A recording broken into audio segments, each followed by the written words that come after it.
Mateus 5, o 3. Pode botar o 3. Pode botar o 3. Bem-aventurados os pobres em espírito, porque deles é o reino dos céus. Bem-aventurados os que choram, porque eles serão consolados. Pronto, isso eu preguei semana passada. Essa é a introdução do Sermão da Montanha. Diz daqueles que não são, não têm, não podem, e que recebem porque entendem que não são, não têm e não podem, mas que quando recebem, têm, podem e são.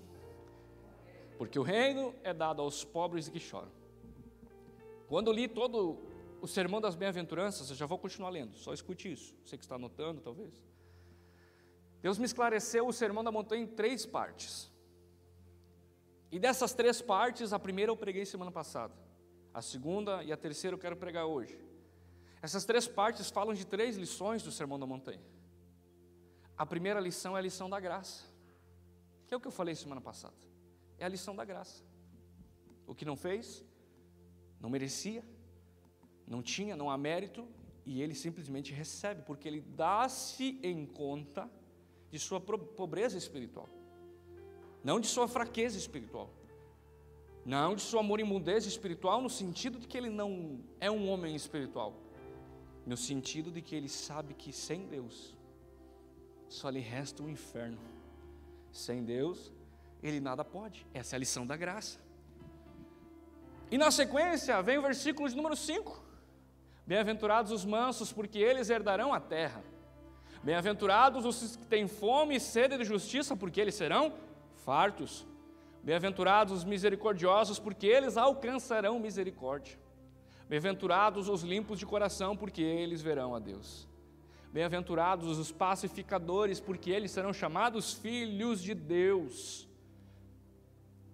No 9, acaba a segunda parte do sermão, e a segunda lição, a lição da satisfação. E agora começa a terceira parte. Bem-aventurados os que sofrem perseguição por causa da justiça, porque deles é o reino dos céus. Bem-aventurados sois vós quando vos injuriarem, perseguirem e mentindo disserem todo mal contra vós por minha causa. Exultai e alegrai, porque grande é o vosso galardão nos céus, porque assim perseguiram os profetas que foram antes de vós. E Jesus encerra o sermão das bem-aventuranças com a terceira parte, falando de perseguição, de afronta, e dizendo: esteja alegre, é a lição da alegria. O sermão da montanha, isso é uma conjectura minha, não faço disso uma regra, mas eu, para entender melhor o sermão da montanha, dada a semana inteira que fiquei em cima dele em oração, entendi que o sermão da montanha começa com a lição da graça, passa para a lição da satisfação e finaliza com a lição da alegria. Tudo começa com a graça. Sabe o que eu entendi? O plano de salvação revelado no sermão da montanha.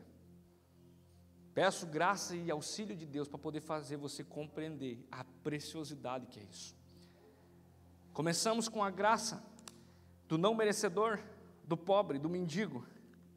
Só que você sabe que a graça é só o começo. Você hoje já deve estar sabendo, você que frequenta a IPAB há algum tempo, sabe que Deus não te salvou para fazer de você um crente. Deus não te salvou para botar você dentro de uma igreja. Isso é uma consequência. Deus salvou você para ser uma testemunha e depois pregai. Ser depois minhas testemunhas. Você entende isso? A palavra eclésia, igreja, no Novo Testamento aparece 2 vezes. Ao passo que a palavra basileia, que é reino, aparece mais de 70 vezes. Talvez isso nos diga algo. O reino de Deus é maior do que a igreja está dentro do reino de Deus, de modo que quando Deus nos salva e nos traz para uma igreja, isto não é o fim, isto é o começo de algo maior no reino de Deus. Então, quando eu digo que, por exemplo, a Batista da Lagoinha tem mais de 80 departamentos e ministérios que atuam em áreas sociais, você talvez me entenda, porque o reino de Deus, ele vai além de um culto dentro de uma igreja. Um não vive sem o outro. Me desculpe, deixa eu falar isso para você, porque pode que o desavisado pegue essa palavra, tire do contexto e diga: o pastor Tiago está dizendo que não precisamos de culto. Não é isso que eu estou falando. Paulo é muito enfático em Hebreus capítulo 13, se não me engano, dizendo: não abandone a congregação como é costume de alguns. O princípio da congregação, da koinonia, Salmo 133, Santa Ceia. E aí, meu irmão, é princípio bíblico. você não é igreja, nós somos igreja. Você é um membro do qual nós juntos somos o corpo. Dado esse fato, nós entendemos que sim, congregar é preciso, cultuar aos domingos é preciso, mas não é o fim, é o começo de algo que Deus quer fazer a partir do momento que o culto termina. Por isso ele fala de reino. Bem-aventurados os que têm os pobres, porque deles é o reino. Depois ele vai dizer os filhos de Deus, porque eles verão a Deus e deles é o reino. Ele está falando que nós vamos acessar algo que vai além dos cultos de domingo, que vai além de uma vida trancafiada dentro de uma igreja, esperando simplesmente Jesus voltar. Porque sabe do negócio? Se Jesus morreu só para nos salvar, veja, e eu não estou dizendo só no sentido de diminuir o valor disso, por que ele não nos salva e nos mata?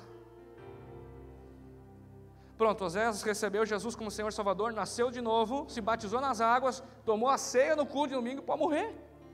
Ele pode ir para o céu. Não tem mais nada para ele, não. Não é esse o plano de Deus. O plano de Deus é trazer o reino dos céus para a terra. Jesus disse, ei-lo aqui, ei-lo aí, não creais, o reino de Deus está dentro de vós. E depois pregai e dizei, é chegado a vós o reino de Deus. Nós carregamos a resposta para a nossa sociedade. Nós carregamos a resposta para a transformação social. Baixa de homicídio, baixa de pedofilia, baixa de estupro, você esbraveja e critica. Mas o que você faz em relação a isso, pastor? Como assim, eu não posso fazer nada? Sabia que você pode orar, jejuar, clamar por sua cidade, por seu bairro, por sua nação? Quando estourou a pandemia, o pastor Luiz Hermínio manda um ofício para o Bolsonaro, dizendo assim, bota o Brasil em jejum. Você entende? De mundo espiritual, reino de Deus, estamos falando de algo espiritual. Mas é que às vezes está tão bom cultuar aqui, tem ar, tem um som bom, tem 2 cultos no domingo, então está legal, a mensagem é boa. E quem sabe Deus está dizendo, gente, isso aqui não é o fim, isso é só um meio de capacitar vocês para o fim que eu espero. Trazer transformação na sociedade. Pastor, mas então quer dizer que o mundo vai ficar bom? Não, o mundo jaz no maligno. O mundo, as pessoas que estão no mundo podem ser salvas. Por muito tempo a igreja não compreendeu isso. Ele disse, não, o mundo vai piorar cada vez mais. É lógico que vai piorar, Apocalipse tem que se cumprir. Tem gente que parece que é Apocalipse e não se cumpra. Pastor, está ficando feio, eu digo que vai ficar pior ainda. Apocalipse tem que se cumprir. Mas isso não quer dizer que 20 mil habitantes de Arroio do Meio precisam ir para o inferno. O mundo pode piorar, sim senhor, mas Arroio do Meio pode ser salva. Você entende? O mundo pode ir de mal a pior, pode, mas Arroio do Meio, Lajeado e o Vale do Taquari pode viver um poderoso avivamento e salvação e curas e milagres. Uma coisa não anula a outra.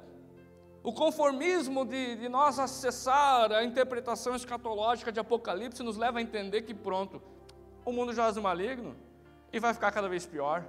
Porque os filhos da iniquidade já operam. E eu te pergunto, onde estão os filhos da luz?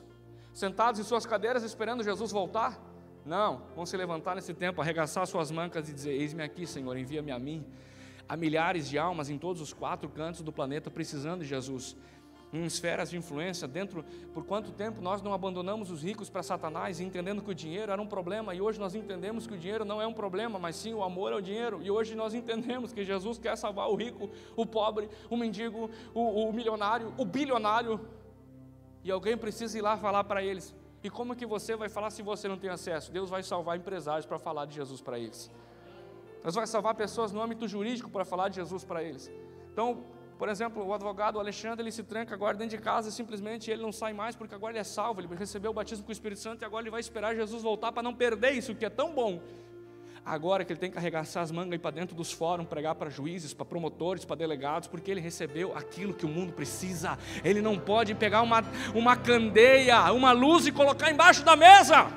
Quem me entende, diga amém. Esse é o reino de Deus.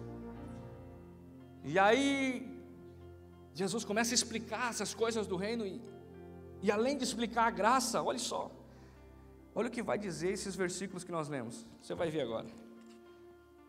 É a lição da satisfação, diga comigo, lição da satisfação. A Bíblia vai usar os termos manso, olha só, qual mais?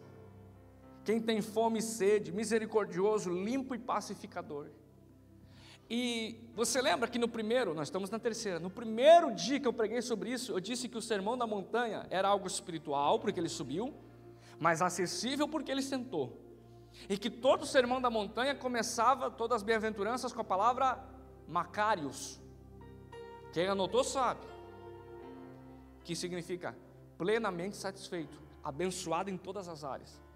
Todo sermão começa com uma promessa de bênção plena para quem vive aquilo. Então não é um sermão aleatório.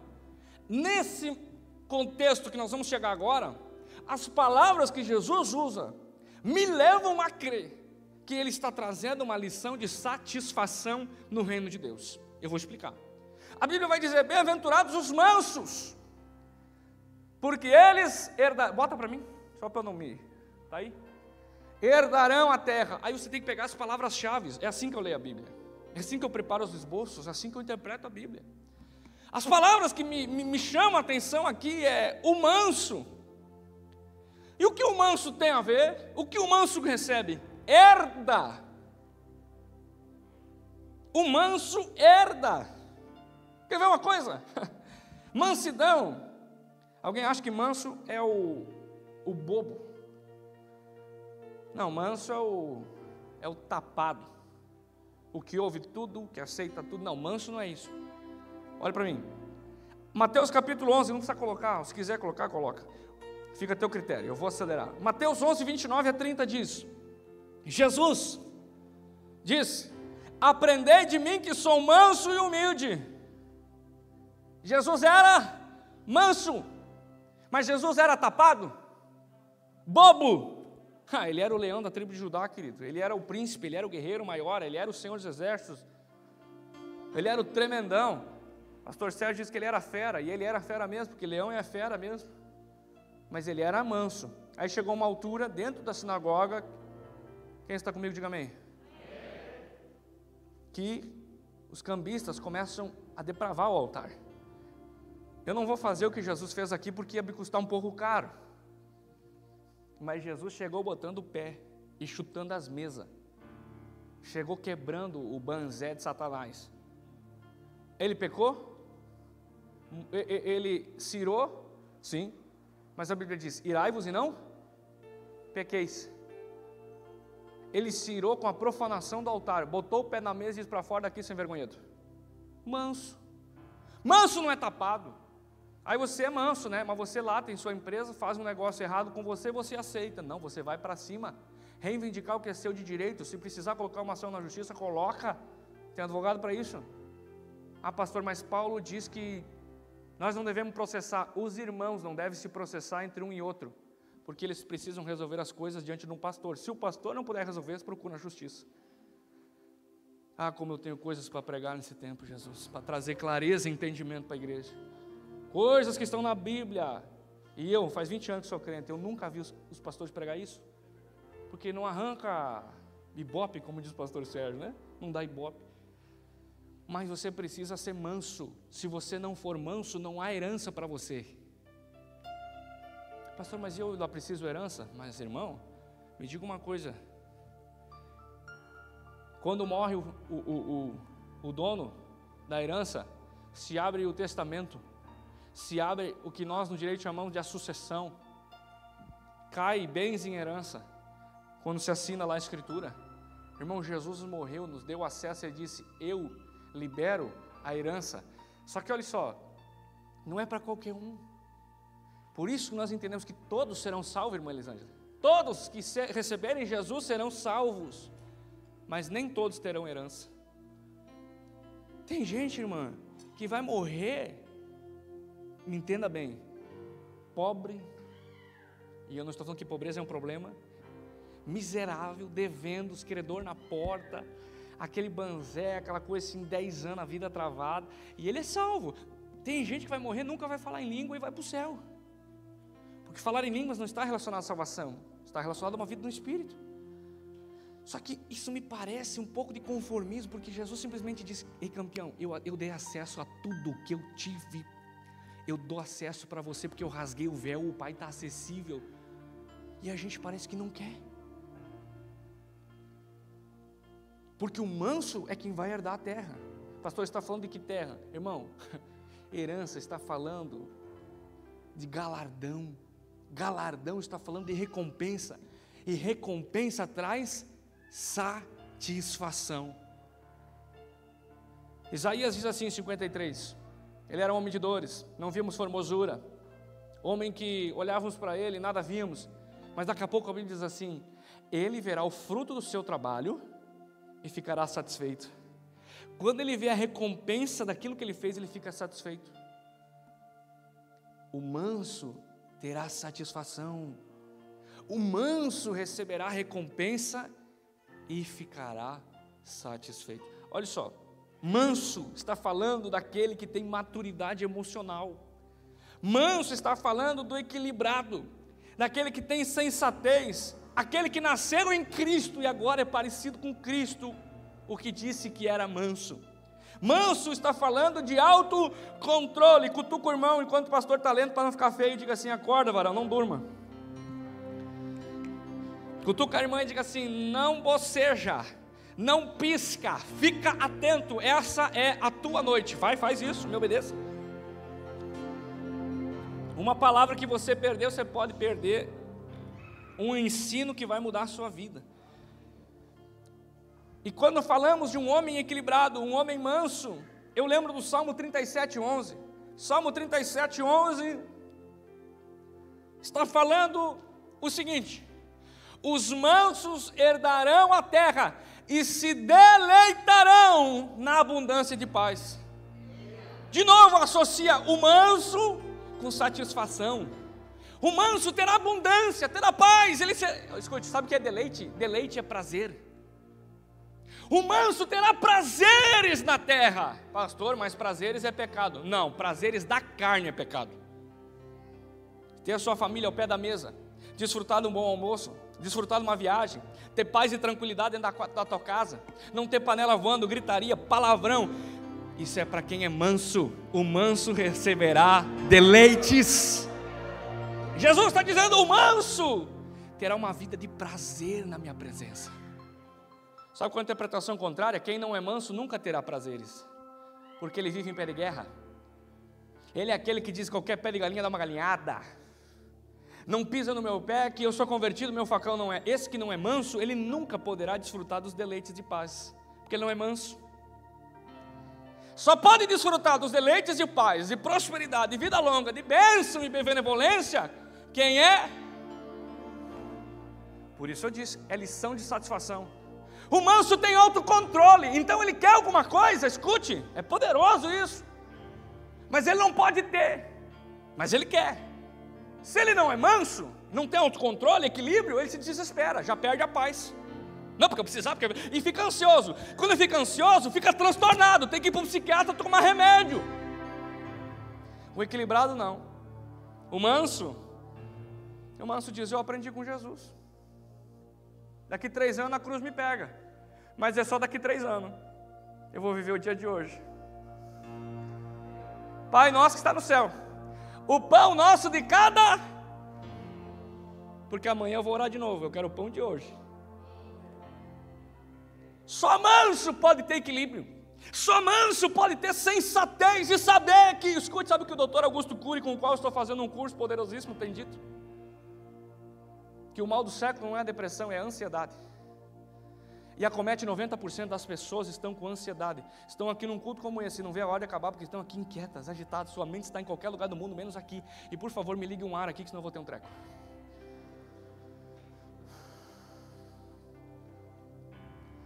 Você entende? Mas Jesus já deu a solução, pastor Lucas. Manso herdará a terra. Olha que, não, vamos lá. Bota Provérbios 16:32. O dia que Deus descortinou isso aqui na minha mente, eu saltei, eu digo, Jesus, eu quero ser manso, eu quero ser equilibrado, eu quero ser sensato. Se eu cheguei até aqui, Jesus, me ajuda a prosseguir, porque muitas distrações virão, muitas coisas, pode ser esse aqui mesmo, isso aí. Melhor é o que se tarda em irar, do que o poderoso. Gente, escute isso, é a palavra de Deus, não é o livro do Paulo Freire. Melhor é o manso do que o poderoso, o que controla o seu ânimo do que aquele que toma uma cidade. Você está entendendo isso? O homem mais sábio do mundo está dizendo que é melhor ser manso do que ser um poderoso homem de guerra que toma uma cidade inteira. Na lógica do mundo, isso não faz sentido nenhum.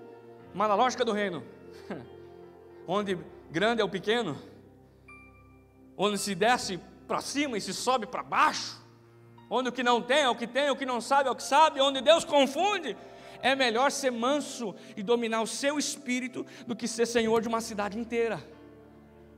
Quem me entende, diga amém. Eu não quero perder tempo explicando. Minha esposa sempre diz: Tiago, tu explica demais. A minha ânsia em você entender é tão grande, porque eu vou te dizer, se você ouvir esse ensino e não pedir para ser manso e continuar sendo iracundo, revoltado, espírito revoltado no seu coração, aquelas águas agitadas, irmão, você está perdendo bênção dia após dia. As bênçãos estão passando na tua frente e você não está herdando, porque você não é manso. É para ti, Deus já conquistou. Herança, pastor Lucas, me diz um negócio. Herança, tu tem uma herança lá. O que tu fez para merecer ela? Nada. Você recebe por quê? Filho. Quantos centavos tu botou no patrimônio? Nenhum. Quanto tu trabalhou para ter? Nada. Quem conquistou? Meu pai. Eu sou só o filho que vou desfrutar. Você entende? Você entende? Aí Deus tem. E por incrível que pareça, quantas vezes você já ouviu Deus, os profetas aqui, os pregadores dizendo: chegou ontem na igreja, já está recebendo, a família já mudou. Não tem a ver com o tempo de igreja, tem a ver com ser manso. Você pode viver uma vida inteira na igreja e não ser manso. Seja profeta na vida de alguém agora. Levante esse dedão de profeta. Levante esse dedão de profeta aí. Mas gente, levanta o dedão de profeta, não me faça eu perder a mansidão. Eu quero estar manso, eu tenho que pregar mais um culto depois. Levanta o dedão de profeta e diga assim: se até hoje você era, a partir de hoje não será mais pavio curto.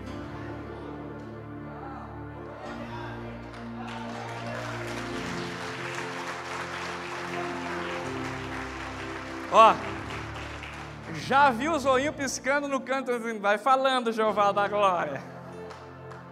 Diga assim: Deus, fala, Jeová, comigo.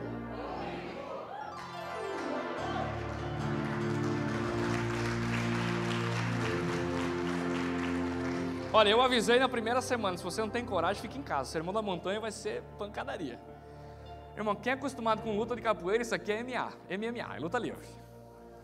Isso aqui é luta livre, isso aqui vai voar para tudo que é lado. O manso, mas fala a verdade, nos parece que poderoso é o que bota medo, bota banca. Posso confessar um negócio para vocês, irmão? Posso? Vocês guardem sigilo? Acho que não vai dar. Quantas foram as vezes que eu falei para Deus: por que eu sou assim, Senhor? Pastor Lucas chegou da Argentina, eu chamei ele e disse: cara, Deus promete nações, eu sou uma pessoa introspectiva. Você me vê aqui, mas eu sou uma pessoa introspectiva. Quem me conhece mais a fundo sabe que eu sou uma pessoa que eu não gosto de impressionar com conhecimento. Eu mal e mal falo o que acontece nos cultos, sabe? Muitas vezes eu digo: Jesus, quantas vezes eu podia ter me imposto, ter feito, Deus, até eu entender que é do manso a terra, que eu recebo galardão e bênção quando eu sou manso, equilibrado. E os que eu olhava e admirava, que eram os estão doentes, problemáticos, perderam amizades, Mari, porque não tinha, como diz gaúcho, né? Hoje é o dia do gaúcho. Como eu queria uma bandeira do Rio Grande do Sul para eu fazer um ato profético aqui. Se alguém tiver, ou souber de alguém que tem, traga para o segundo culto. Traga, me arrume uma bandeira do Rio Grande do Sul. Deus falou comigo na estrada, e eu esqueci, eu queria te ligar. Quero uma bandeira do Rio Grande do Sul aqui, baixa, de onde for preciso, nós vamos pegar um lenço, alguma coisa nós vamos fazer aqui. E essas pessoas que não tinham, como diz o gaúcho, papa na língua, que não leva desaforo para casa, que o uau, porque ele é gaúchão. Ah, querido, o Luiz Hermínio diz algo: como que você pode dizer que anda com um homem que é manso e humilde se tornar um arrogante e presunçoso? Como que você pode andar com um homem que era manso, mas tinha autoridade? Jesus nunca humilhou uma pessoa, Jesus nunca subiu em cima de uma pessoa para bancar, Jesus nunca se sobressaiu em cima de ninguém, Jesus nunca precisou abaixar alguém para ele se levantar, porque ele era manso. Eu estava lá sexta-feira e vendo o que está acontecendo aqui, sabe? Eu disse assim, gente, como eu estou alegre. Porque nós não precisamos controlar pastores e obreiros, porque há um equilíbrio, Rogério. Há um equilíbrio no espírito de entender que pronto, eu não preciso que os outros sejam ruins para eu ser bom. Eu não preciso que os outros caiam para eu me erguer. Eu não preciso que os outros resbalem para eu ser o bom. Eu preciso que todos vocês sejam cheios do Espírito Santo e no mínimo 7 vezes melhores do que eu. É isso que eu mais quero, porque eu quero ser manso, porque eu aprendi que o homem que conquistou o mundo era manso. Sabe, me parece que tem ímpios que entenderam isso. Mandela está morto não sei quantos anos e é tido como um herói. Martin Luther King, I have a dream. Eu tenho um sonho, onde americanos negros e brancos viverão em paz. Um homem manso. Até hoje, quando se fala num homem poderoso, era Martin Luther King. Ele nunca deu um grito, ele nunca precisou dar um soco. Ele venceu uma guerra com um discurso de paz e mansidão, porque é os mansos que vão herdar a terra. Sabe o que eu creio hoje, depois de ter caminhado com Cristo há alguns anos, que quem grita muito tem problema de identidade. Não estou falando de gritar no púlpito, porque aqui eu gosto de dar uns gritos. Você me entende, né? Que quer mostrar, que quer falar, que quer, por que comigo? Por que eu? Dentro é uma criança indefesa, que precisa criar uma carcaça para esconder sua fragilidade.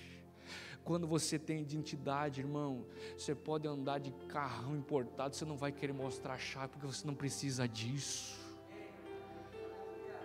Pior que o rico chato é o pobre chato, irmão.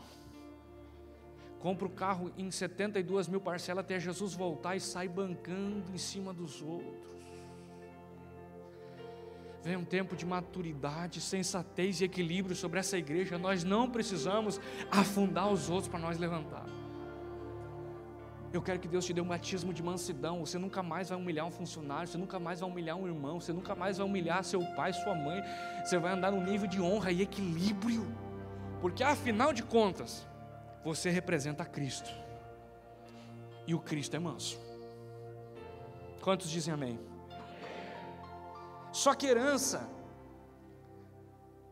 está relacionada à mansidão. Mansidão está relacionada a equilíbrio, maturidade emocional.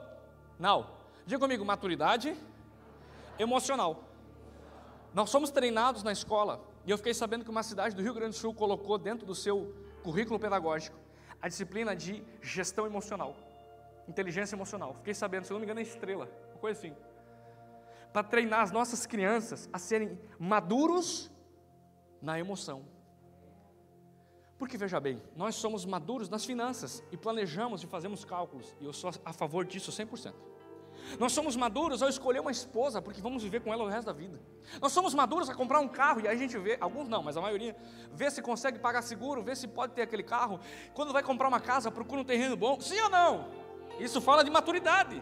Mas na hora que a emoção explode, você fala o que não deve, pensa o que não deve, age como não deve, e só revela a imaturo, porque aquela palavra que você falou, amanhã você vai se arrepender dela, e você agiu com burrice emocional e não com inteligência emocional, e isso vai lhe custar perder deleites.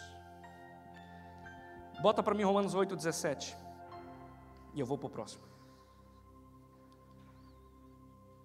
Se somos filhos, somos também herdeiros, verdadeiramente herdeiros de Deus, co-herdeiros de Cristo.